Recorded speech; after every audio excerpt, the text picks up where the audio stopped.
사람은 누구나 다른 사람에게 이해받기를 원합니다. 그래서 우리가 그러한 CCM도 있지만 당신은 사랑받기 위해 태어난 사람, 그것을 굳이 다른 말로 바꾸면 당신은 다른 사람에게 이해받기 위해 태어난 사람이라고 우리는 바꾸어 부를 수 있습니다. 우리는 누군가에게 이해받기를 원해요. 특별히 사이가 가까운 사람일수록 자신의 입장을 이해해주고 또한 지지해주고 격려해주기를 간절히 바랍니다. 그래서 역으로 가까운 사람에게 이해받지 못하고 또한 지지받지 못하고 격려받지 못하면 상처가 그만큼 큽니다. 그래서 우리가 아이들을 키우면서 참 저도 그게 후회가 되고 안타까움이 있는데, 아이들을 지지해주고 아이들의 그 말을 긍정적으로 반응해주는 것 굉장히 중요합니다. 수용해주는 것. 아 그래? 우리 한번 해볼까? 이것과 그건 이래서 안 돼 라는 것과는 전혀 다르다라는 거예요. 그래서 아이들이 어떤 말을 할 때 아이들이 다이아 반지를 사달라 이러지 않지 않습니까? 기껏해야 아이들이 뭘 사달라 그래요? 사탕 반지 사줘 이렇게 이야기할 때 그래? 그럼 한번 사러 갈까? 이거랑 그 사탕 반지는 먹으면 이가 썩고 그러면 네가 힘들어져, 이가 썩으면 얼마나 밤에 아픈지 알아. 이렇게 이야기하면 그거를 거부하고 그것을 못하게 하는 것과는 전혀 다르다라는 거예요. 그럼 그 아이가 사탕 반지 오늘 사줬는데 내일 또 사달라고 그러겠습니까? 우리는 너무 걱정이 앞서가요. 그렇죠? 오늘 이 믿음을 갖는다라는 것도 또한 잘 살펴보면 이 다른 사람들에게 이해받기가 쉽지 않다라는 걸 알 수 있어요. 그러니까 우리는 기본적으로 누구에겐가 이해받기를 원하는 존재인데, 믿음을 갖는 순간 그 믿음을 내 주변에 가까운 사람들에게 이해받는다라는 것, 그 굉장히 어렵다라는 거예요.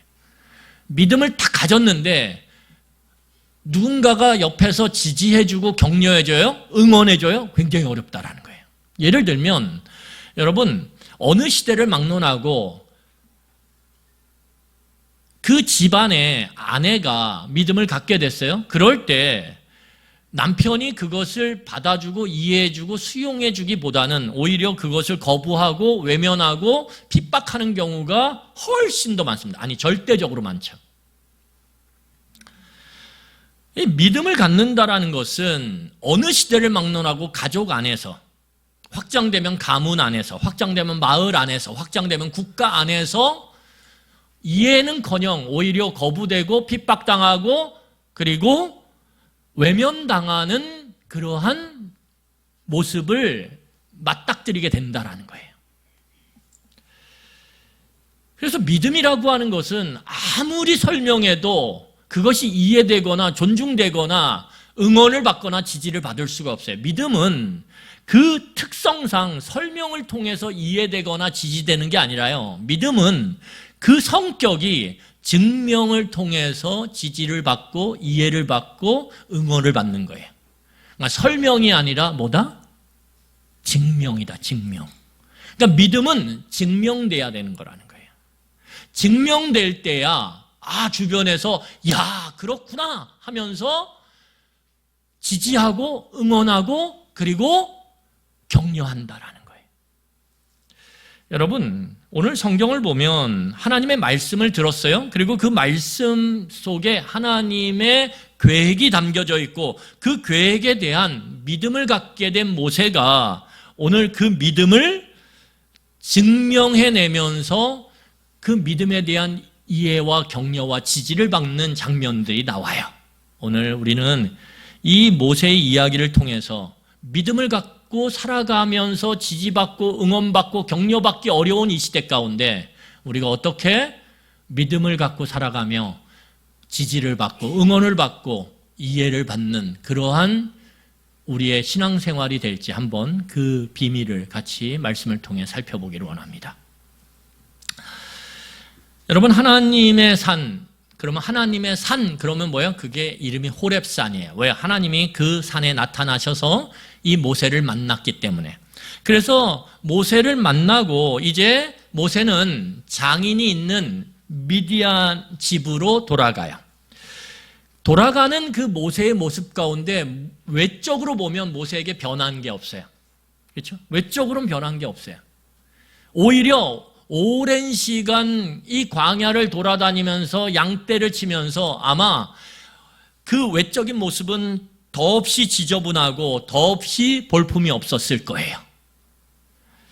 하지만 모세의 내면은 바뀌었다라는 거예요. 왜요? 하나님을 만났거든요. 여러분, 사람이 누구를 만나느냐에 따라서 그의 사람의 생각과 그 사람의 마음과 그 사람의 행동이 달라져요. 누구를 만나느냐에 따라서.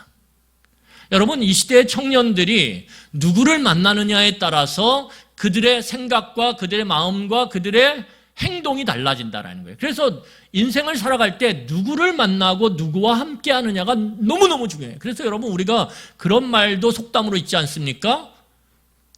친구 따라 강남 간다.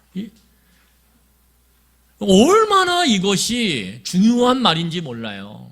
그래서 여러분들이 자녀들을 위해서 기도하실 때 다른 것 기도하기보다는 하나님, 정말 좋은 사람을 만나게 도와주세요. 인생에 함께 서로를 응원하고 지지하고 격려할 수 있는 그런 귀한 친구, 귀한 선생, 귀한 그러한 동료들을 만날 수 있도록 하나님 은혜를 주세요. 이렇게 기도하시는 것이 너무너무 중요하다는 거예요. 오늘 모세가 하나님을 만났어요.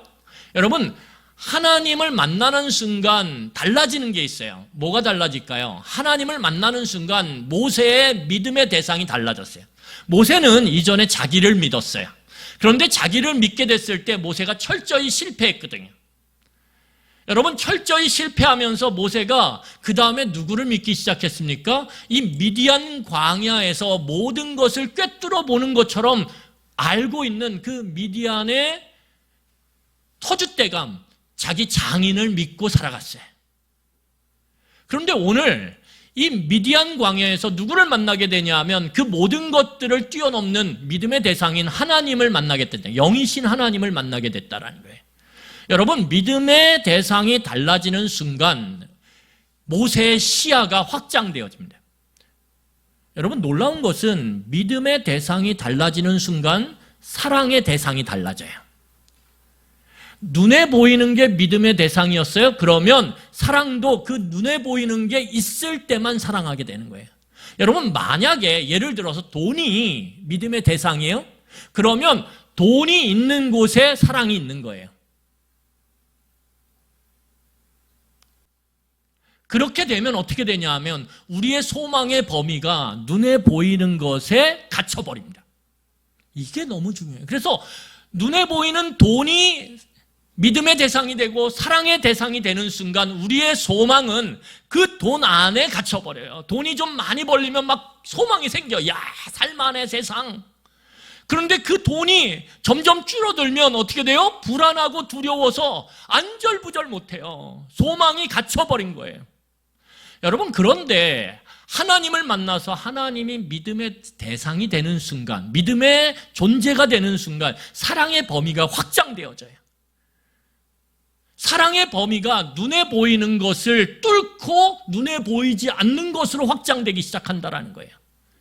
그리고 그 순간 뭐가 우리 안에 생기냐면 소망의 범위가 늘어나기 시작해요. 내 눈에 보이는 상황은 소망이 없어요. 아무리 계산해도. 그런데 내 마음 가운데는 하나님 때문에 그 눈에 보이는 현실을 뚫고 눈에 보이지 않는 것을 향해서 소망을 갖게 된다는 거예요. 지금 눈에 보이는 시간을 뚫고 아직도 오지 않은 미래의 그 눈에 보이지 않는 시간 가운데 소망이 생기는 거예요. 여러분, 이것이 하나님의 만남을 통해서 우리가 갖게 되는 축복이라는 거예요.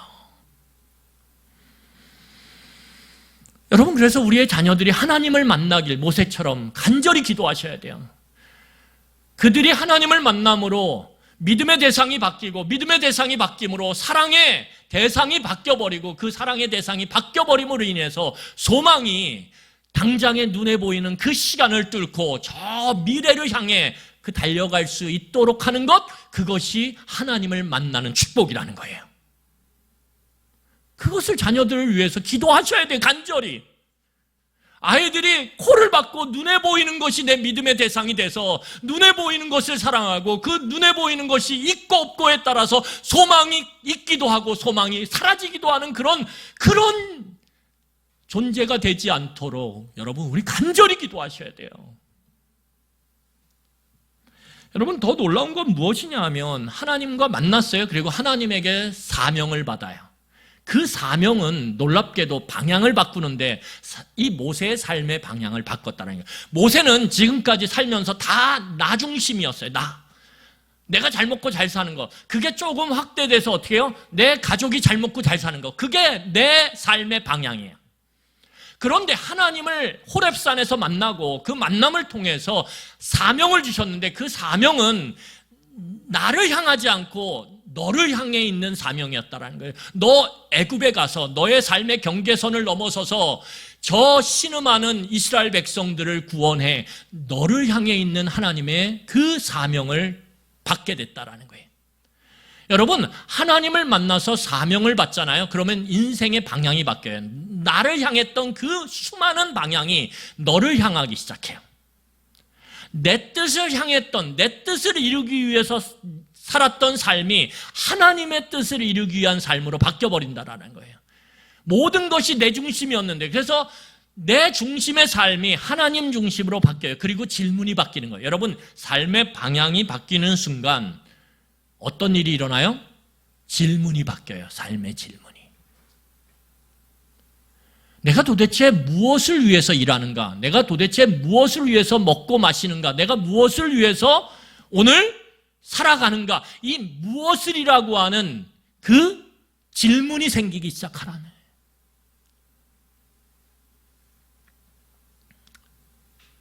나라면 이렇게 하고 싶은데 나라면 이 나라면이라고 하는 나라면 어떻게 하고 싶을까라고 하는 질문이 하나님이라면 어떻게 하기를 원하실까? 하나님은 도대체 지금 내가 어떻게 살아가기를 원하실까? 하나님은 내가 무엇을 하기를 원하실까라는 질문으로 바뀌기 시작한다는 거예요. 이것이 모세가 겉으로는 변한 거 하나도 없는데 내면에 놀라운 혁명적 변화가 일어났다는 거예요. 하나님의 만남과 하나님이 주신 그 사명을 통해서. 여러분 이것이 오늘 우리에게도 일어나야 돼요. 여러분들이 하나님을 만났어요. 그리스도 안에서. 그리고 하나님으로부터 우리는 사명을 받은 존재예요. 그렇다면 오늘 모세처럼 겉으로 변한 것 없지만 우리의 내면 안에 우리의 삶의 방향, 우리의 삶의 중심, 우리의 삶의 뜻이 바뀌어야 된다는 거예요. 방향이. 그러므로 우리는 질문이 바뀌어야 돼요. 나를 위해서 뭘 먹을까, 뭘 마실까, 뭘 할까가 아니라 내가 하나님을 위해서 뭘 할까, 내가 하나님을 위해서 어떻게 살아갈까라는 질문으로 근본적인 변화를 우리는 가져야 된다는 거예요. 여러분 모세가 바뀌었어요. 그런데 겉으로는 누구도 그걸 인정하지 않아요. 그렇지 않습니까? 모세가 미디안 그 집으로 돌아왔어요. 장인을 만나고 가족을 만났어요. 겉으로 변한 게 하나도 없거든요. 왜요? 80세 보잘것없는 양치기 목자예요. 목자. 그런데 그 목자가 만약에 내게 하나님이 이런 만남을 통해서 이런 뜻을 전해주셨어. 나에게 애굽에 가서 그 애굽에서 그 바로의 소나기 아래 신음하고 있는 내 백성 이스라엘 백성들을 구원하라고 하는 사명을 주셨어요. 여러분 그렇게 만약에 가족에게 가서 이야기해 보세요. 가족이 어떻게 할까요? 그래? 어머나? 이럴까요? 실성했구만. 미쳤구나. 더위 먹었구나. 오랜 시간 그 광야길을 헤매다 보니까 더위 먹었구나. 이렇게 생각하지 않겠습니까? 여러분 하나님을 만나고 하나님께 사명을 받았다 그래서 내 가족들이 이해하냐? 가장 가까운 가족들이 아니요. 이해하지 못해요. 인정하지 않아요. 격려나 응원은 없어요.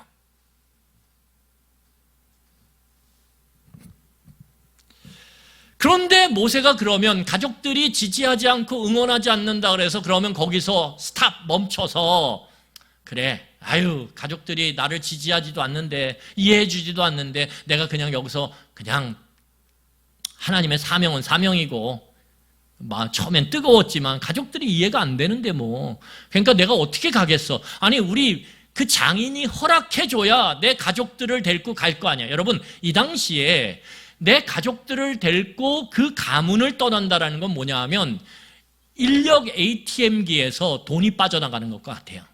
인력이 빠져나가는 거예요. 인력이 빠져나가는 건 지금 뭐예요? 내 통장에서 돈이 빠져나간단 말이에요. 그것과 동일하다는 거예요. 그러니까 이 미디안 광야에 이드로 장인의 인력 통장이 있어요. 그 인력 통장에서 최소한 5명이 빠져나가요. 4명이 빠져나가요. 모세의 부인 그리고 아들 둘 탁 빠져나가죠. 그러면 이 가문의 생산이 어떻게 되겠습니까? 줄죠. 그렇기 때문에 그 가문은 임의로 이유 없이 인력이 인출되는 걸 허락할 수가 없어요. 이 고대 사회에서는. 그러니까 어떻게 됩니까? 나갈 수가 없어요. 40년 동안 모세를 먹여주고 입혀줬는데 배은망덕도 유분수지. 그러니까 어떻게 되냐면 허락을 받아야 되는데 허락해 주겠습니까? 너 미쳤구나 이러지. 아니 80세 노인이 그 양치던 목자가 어떻게 바로에게 대항할 수 있어요? 어떻게 거기서 그 수많은 이스라엘 백성들을 끄집어 내올 수 있어요? 말도 안 되는 거예요. 이거는 실성하지 않고는 할 수 없는 말이란 말이에요. 이해나 격려는 없어요. 그러면 모세 입장에서는 진퇴양난이죠. 내가 가족들에게 이해를 받고 애굽으로 갈 수도 없고 그렇다고 여기 남아서 그냥 예전처럼 살아갈 수도 없어요. 왜? 하나님을 만났거든요. 그 타지 않는 떨기나무의 불꽃 가운데서 하나님을 만나고 사명을 받았거든요. 이 가슴이 뜨거워졌는데 어떻게 가만히 있어요? 이게 진퇴양난이라는 거예요. 여러분 우리도 신앙생활하면서 이런 경우를 만나요. 나는 하나님을 만나고 말씀을 들을 때마다 뜨거운데 가정으로 돌아가면 나를 이해해 주지 않아요. 내가 뜨거워진 걸 납득 못해요. 그러면 신앙생활하는 부부는 그렇게 이해해주고 그럴까요? 아니요, 그렇지도 않아요. 여러분, 아내가 뜨거워져요? 하나님을 만나고 말씀 속에서 사명을 받아요? 그러면 어떻게 될까요? 남편이 너무 심하게 신앙생활하지 마. 너만 신앙생활하는 거 아니야? 당신만 신앙생활하는 거 아니야? 그러면서 오히려 그걸 방해하죠. 거꾸로도 동일해요. 남편이 뜨거워지면 여보 큰일 나. 우리 넘치지 않게만 신앙생활하자. 주일만 예배드리자. 그걸로 만족하고 기뻐하자. 그렇게 제안해버려요. 여러분 그때 놀라운 것은 무엇이냐면 이 진퇴양난, 갈 수도 없고 그렇다고 남아있을 수도 없는 이 모세에게 놀라운 모습이 나와요. 자, 1절이에요. 우리 1절 같이 읽겠습니다. 1절 우리 같이 읽겠습니다. 시작. 죄송해요. 18절. 아유 죄송합니다. 18절이에요. 18절 시작. 모세가 그의 장인 이드로에게로 돌아가서 그에게 이르되 내가 애굽에 있는 내 형제들에게로 돌아가서 그들이 아직 살아있는지 알아보려 하오니 나로 가게 하소서. 이드로가 모세에게 평안히 가라 하니라. 예, 여기 보면 모세의 이 진퇴양난의 상황 가운데 모세가 뭐라고 얘기하냐면 장인에게 내가 내 가족, 형제, 애굽에 있는 내 형제들을 보러 좀 갔으면 좋겠습니다라고 얘기해요. 이게 거짓이 아니거든요. 이게 사실이거든요. 그래서 형제들을 봐요. 아론도 보고 봐요. 미리암도 보고 봐요. 그런데 여기에 뭐가 있습니까? 모세의 지혜가 담겨져 있다는 거예요. 여러분 40년 동안 보지 못했던 가족을 내가 이제 늙어가는데 한번 보고 오면 어떻겠습니까? 라고 이야기할 때 이것을 거부할 이유가 없어요. 이해가 되십니까? 그러니까 모세는 이 사명을 감당하기 위한 이 지금 지점에서 나아갈 수도 없고 머무를 수도 없어요. 왜요? 나아가기에는 이드로가 탁 뒷덜미를 잡고 있거든요. 있기에는 하나님께 받은 그 만남을 통한 사명이 그 가슴을 뜨겁게 만들었거든요. 그러니까 여기서 모세가 결국은 선택하는 게 뭐냐면 지혜예요. 그래서 믿음은 지혜가 필요해요. 그냥 내가 예수 믿게 됐으니까 그러면서 당신이 뭐라 그래도 나는 갈 거야 이렇게 하면 안 된다라는 거예요. 오늘 지혜가 필요하다라는 거예요. 모세는 아주 지혜롭게 이 이드로의 동의를 받고 이제 어떻게 해요? 애굽으로 떠나게 돼요. 여러분, 그래서 믿음은 설명을 통해서 되는 게 아니에요. 믿음을 가진 자가 가족들에게, 친지들에게 이해받고 납득되고 그 다음에 응원받고 격려받기 위해서는 뭐가 필요해요? 지혜가 필요한 거예요. 지혜가.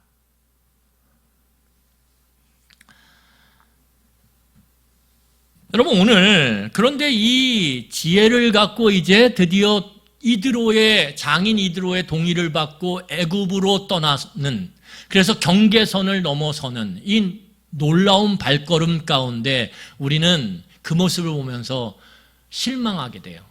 왜 그러냐 하면 그 모습이 너무 초라하거든요. 자, 우리 한번 20절 보겠습니다. 20절. 자, 20절 함께 읽겠습니다. 시작. 모세가 그의 아내와 아들들을 나귀에 태우고 애굽으로 돌아가는데 모세가 하나님의 지팡이를 손에 잡았더라. 여러분, 모세가 드디어 장인 이드로의 동의를 받고 하나님의 사명을 성취하기 위해서 떠나요. 떠나는 모습이 뭐예요? 모세가 그의 아내와 그의 아들 둘을 어디에 태워요? 나귀에 태우고 가더라. 몇 명이에요? 4명. 누가 나귀를 끌고 있어요? 모세가. 거기에 아내를 태우고 어린 아들 둘을 태웠어요. 여러분, 이 모습을 보면서 가슴이 뛰세요. 이 모습을 보면서 야, 모세가 드디어 애굽의 바로에게 대항하기 위해서 가는구나. 여러분, 이게 상상이 되세요? 지금 애굽의 바로를 대항하기 위해서 가는 발걸음이면 최소 건장하고 아주 우람한 말 한 10,000필은 있어야 돼. 10,000필. 그렇지 않습니까?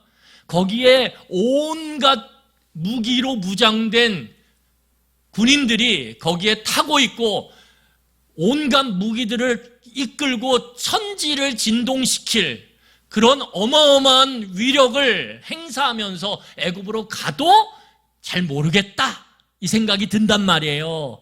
그런데 그 애굽에서 이스라엘 백성들을 구원하겠다라고 가는 이 발걸음 속에 오늘 보잘것없는 4명이 나귀 타고 가고 있단 말이에요. 너무 초라하지 않습니까? 마치 거대한 바위에 계란을 수없이 던지는 모양새죠. 하지만 바위는 꿈쩍도 안 해요, 여러분. 여러분, 오늘 성경을 보면 그 받은 사명에 비하면 모습이 너무 초라하다라는 거예요. 너무 보잘것없다라는 거예요. 여러분, 믿음의 시작이 원래 이런 거예요. 믿음의 시작이 처음부터 짜잔, 그런 거 없어요. 믿음의 시작은 여러분 아주 작은 겨자씨, 전혀 보이지도 않는, 전혀 인식되지도 않을 만큼 보잘것없는 그러한 겨자씨로부터 시작되는 게 믿음이라는 거예요. 그래서 믿음을 가진 자가 처음서부터 그 믿음이 증명되어지고 그 믿음이 납득되어지고 그 믿음이 증거되어지는 것, 그런 일은 이 땅 가운데 없어요. 믿음은 아주 보잘것없는, 보이지 않는 것처럼 처음에 시작하는 거예요. 아주 초라한 모습으로 시작하는 거예요. 내면은 바뀌었지만 외면은 이전과 동일한 모습으로 시작하는 거예요. 그래서 처음에 납득이나 이해나 격려나 응원 같은 거는 기대할 수조차 없는 거예요. 여러분, 그런데 오늘 더 놀라운 사실이 일어나요. 어떤 것입니까? 그렇게 가는데 갑자기 하나님이 나타나셔서 하나님의 사자가 이 모세를 죽이려고 그래요. 여러분, 이게 납득이 되십니까? 사명을 주셨는데 그 사명을 지금 순종해서 가족들을 나귀에 태우고 오늘 애굽으로 그 나귀를 끌고 가는 모세에게 나타나셔서 모세를 죽이려고 한단 말이에요. 여러분, 모세는 어떤 사명을 받았다고 제가 얘기했어요? 이스라엘 백성의 생명을 살리기 위해서 가는 거예요. 타인의 생명을 살리기 위해서. 그런데 타인의 생명을 살리기 전에 그 사명을 받은 누가 지금 죽을 위기예요? 나. 목회자로 말하면 이 상처당하고 아픈 이 시대에 그 교인들의 가정을 살리기 위해서 상담하고 이리저리 동분서주해야 되는 그 사명을 맡은 목사가 집에 갔더니 아니 집안은 풍지박산이에요. 애들은 어디 갔는지도 모르고, 아내는 보자마자 어떻게 해요? 막 바가지를 긁어대고 어떻게 살 건데? 교인들만 위해서 따라다니면 다야. 우리 집은 뭐야? 막 이러면 여러분 어떻게? 저희 가정은 그러지 않습니다. 여러분 그러면 어떻게 하겠어요? 아니 죄송합니다. 이런 표현 써서 시쳇말로 미치고 뒤가 딱 나와야 되는데 노릇이죠. 정말로. 아니 이스라엘 백성을 구하러 지금 떠나는데 지금 자기 목숨에 위협을 당하는 이 모습이 여러분 얼마나 보잘것없는지 몰라요. 얼마나 여러분 이걸 보는 사람이 뭐라고 생각하겠어요? 야, 너나 똑바로 살아. 네 하나 건사나 잘해. 남을 위해서 산다고 하지 말고 네 목숨, 네 삶, 네 생활 좀 제대로 해. 이렇게 핀잔을 주지 않겠습니까? 여러분 그때 놀라운 것은 무엇이냐면 십보라가 대처를 신속하게 해요. 어떻게 합니까? 날카로운 돌을 가져다가 두 아들의 그 표피를 베요. 그래서 할례를 행해요. 여러분 이 십보라가 미디안 사람이에요. 그런데 이 긴박한 상황 속에서 할례를 행할 수 있었던 건 무엇입니까? 이미 모세를 통해서 들었다라는 거예요. 이스라엘 백성은 할례를 행해.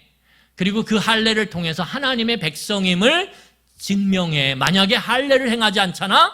태어나서 8일이 지났는데도 할례를 행하지 않으면 하나님의 백성에서 끊어진 거야. 이미 모세를 통해서 들었단 말이에요.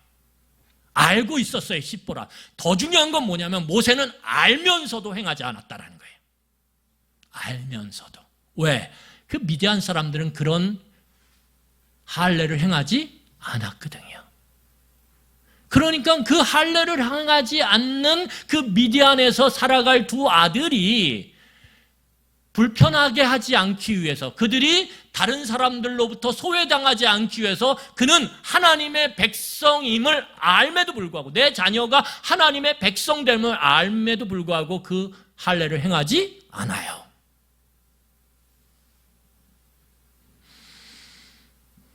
이게 모세의 출애굽 이전의 모습이었다는 게, 이게 이 초라한 모습, 보잘것없는. 여러분 우리는 이걸 기억해야 돼요.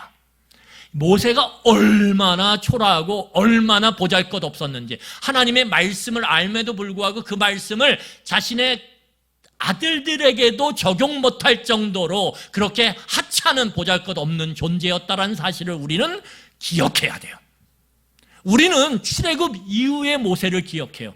출애굽 과정에서 10재앙을 베풀고 그 10재앙 가운데 바로를 대적하고 바로로부터 이스라엘 백성들을 구원해서 광야의 40년 길을 그렇게 주구장창 줄기차게 지팡이를 들고 지도했던 그 모세의 그 아름답고 멋진 모습을 기억한다는 거예요. 아니요, 그 모습을 기억하면 우리는 패망에 설 수밖에 없어요. 여러분, 그 모습을 기억하면 우리는 교만해질 수밖에 없고요. 교만해지면 결국은 인생 망하는 것, 시간 문제라는 거예요.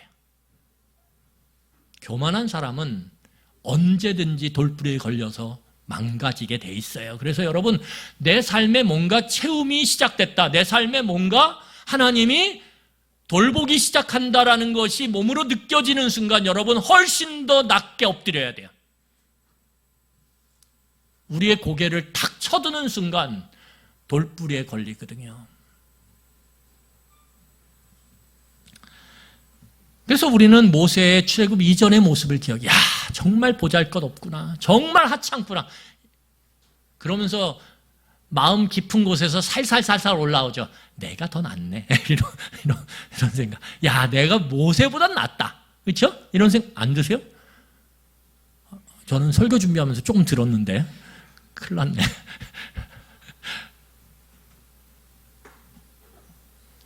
여러분, 왜 이 출애굽 이전에 이 초라하고 보잘것없는 모세의 이 모습을 기억해야 됩니까? 왜요? 이게 하나님이 일하시는 방법이거든요. 모세가 뛰어나고 모세가 잘났고 모세가 무언가 가졌기 때문에 하나님은 그를 통해서 일하시는 게 아니에요.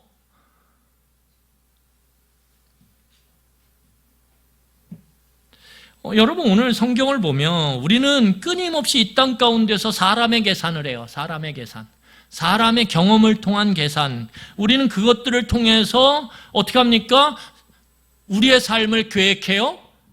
사람의 공식, 사람의 계산, 사람의 경험, 그걸 갖고 끊임없이 머리를 굴려요. 그리고 생각과 마음으로 계획해요. 그런데 그것이 얼마나 헛된지 우리는 알잖아요. 내가 계획했던 것들이 그대로 되던가요? 여러분? 여러분 오늘 놀랍게도 하나님은 이렇게 초라한 모세의 그 발걸음을 오늘 격려하세요. 자, 오늘 우리 19절을 보겠습니다. 19절 같이 읽겠습니다. 같이 읽겠습니다. 시작. 여호와께서 미디안에서 모세에게 이르시되 애굽으로 돌아가라. 내 목숨을 노리던 자가 다 죽었느니라. 여러분 하나님이 얼마나 놀라우시나. 하나님은 격려하세요. 격려하세요. 하나님은 응원하세요. 그러신 분이에요. 오늘 이 모세가 이제 경계선을 넘어서 애굽으로 갈 때 얼마나 그 마음 가운데 두려움이 있겠어요. 보잘것없는 그 모습을 자기는 못 보겠어요? 자기는 알지 못하겠어요? 계속적인 의심이 그 안에 찾아오지 않겠어요? 내가 바로에게 대항한다고? 내가? 왜요? 여러분 왜요? 모세는 애굽이 어떤지, 바로가 어떤지를 가장 잘 알고 있는 사람이에요. 왜요? 권력의 정점에 섰던 사람이거든요. 여러분 우리 일반 시민들은요 잘 몰라요. 뭘 모르냐면 법을 경험하기 전까지는 몰라요. 검찰청이나 법원에 가서 우리가 얼마나 무기력한지를 느끼기 전까지는 우리는 법이 얼마나 무서운 건지 모른단 말이에요. 그런데 그 법을 다루는 사람들, 예를 들면 검사, 변호사, 판사는 법이 얼마나 무서운 건지 너무 잘 알아요. 왜? 그 법을 다루는 그 중심에 있거든요. 그러니까 놀랍게도 법을 다루면서 그 법의 정당성, 공평성, 여러분 그걸 알아요. 알지만 그 법의 테두리 안에서 어떻게 합니까? 눈 감아줘요. 눈 감아줘요. 누구요? 내 동료는. 같은 검사는, 같은 판사는. 왜요? 왜 그럴까요? 그 권력의 정점에서 그 사람들을 등지는 것이 얼마나 무서운지 알거든요. 내가 그 사람들을 등질 때, 배신할 때, 배반할 때 그 무서운 법이 날카로운 칼날이 돼서 내 등 뒤에 서늘하게 딱 꽂힐 걸 알거든요. 그러니까 모세는 마치 그것처럼 누구보다도 애굽의 권력을 잘 알아요. 그 속성을 잘 알아요. 얼마나 두렵겠어요. 점점 애굽이 가까워질수록 얼마나 의심이 들겠어요. 내게 주신 하나님의 사명이 과연 이루어질까? 그럴 때 하나님은 모세에게 격려하세요. 여러분 모세가 애굽을 떠났던 이유가 뭐예요? 죽음 때문에. 모세를 평생 동안 붙잡고 있었던 것이 뭐냐면 죽음이거든요. 그런데 그 죽음의 그림자를 하나님께서 싹 지워버리세요. 뭐라고 얘기해요? 네 생명을 노리던 그 사람들이 다 어떻게 됐다고요? 죽어. 너 기억 못해 이제는. 네가 그냥 가도 이미 자동 신분 세탁이 됐어. 그래서 너를 알아보는 사람이 있어요? 없어요? 없어. 그러니까 안심하고 가. 하나님 격려하시는 거죠. 그러니까 싹 바뀌어요. 어떻게 바뀌어요? 애굽으로 갈수록 마음이 어때요? 편해져요. 그리고 하나님이 어떻게 일하실지가 기대가 되기 시작해요. 이게 하나님의 격려죠. 하나님의 응원이죠. 여러분 오늘 우리가 이 말씀을 통해서 기억할 것이 있는데 그것이 무엇이냐 하면 이렇게 초라하고 보잘것없는 이 모세가 가족들을 끌고 그 세상의 권력의 중심인 애굽 그리고 바로를 만나기 위해서 그 가는 과정 속에서 경계선을 넘어요. 그 경계선을 넘는 가운데서 모세가 놓치지 않고 잡고 있던 것이 있어요. 그게 무엇입니까? 하나님의 지팡이라는 거예요. 하나님의 지팡이. 모세가 이 하나님의 지팡이를 놓지 않고 붙잡고 있었어요. 왜요? 이 지팡이를 통해서 무엇이 나타났어요? 하나님의 이적이 나타났거든요. 결코 자기 손에서 한 번도 변하지 않은 지팡이.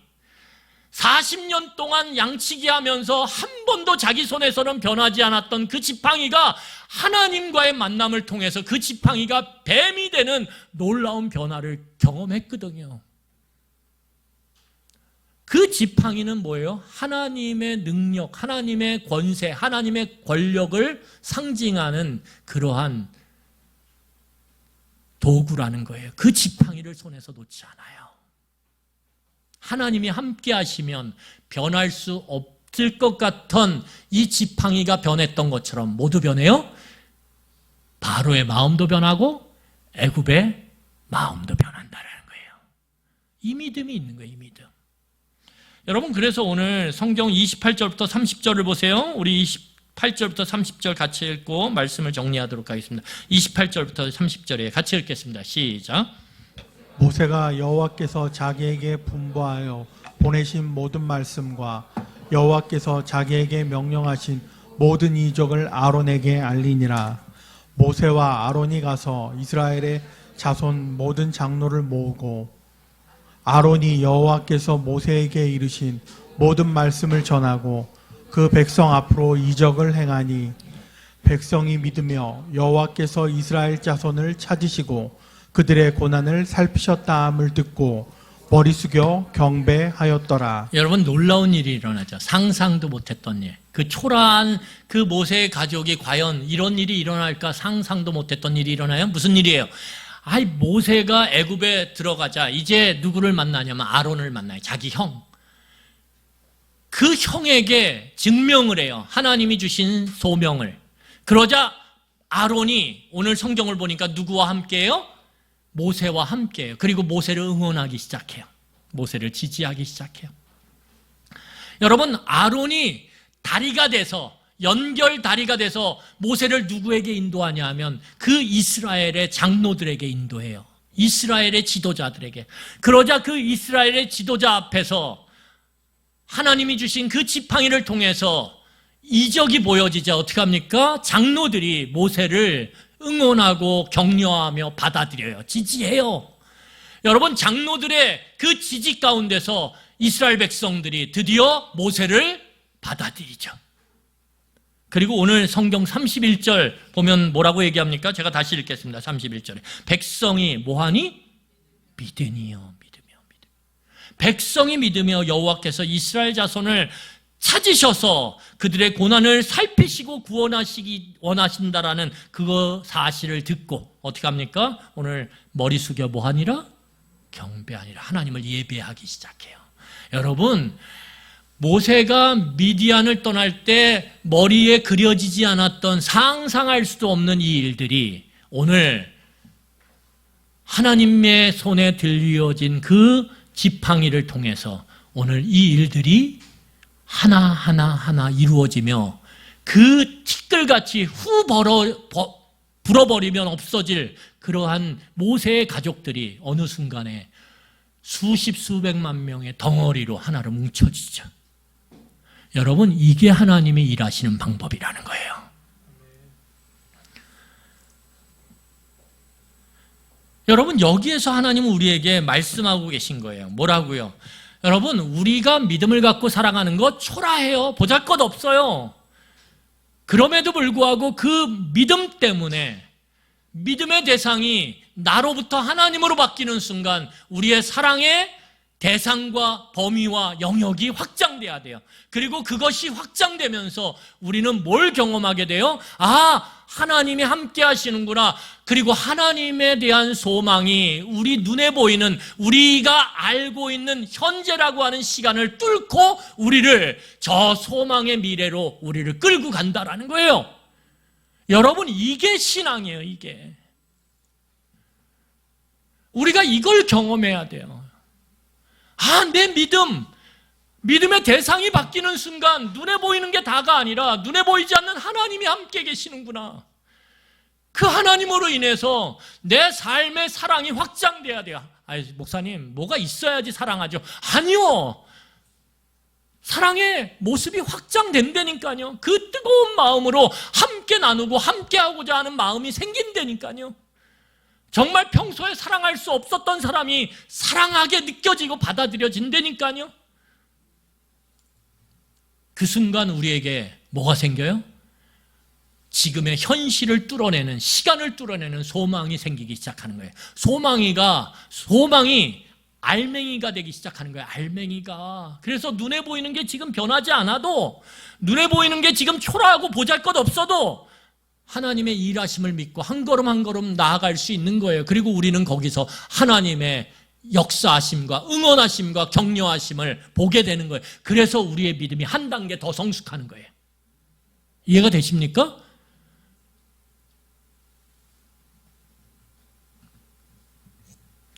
여러분, 말씀을 마무리하겠습니다.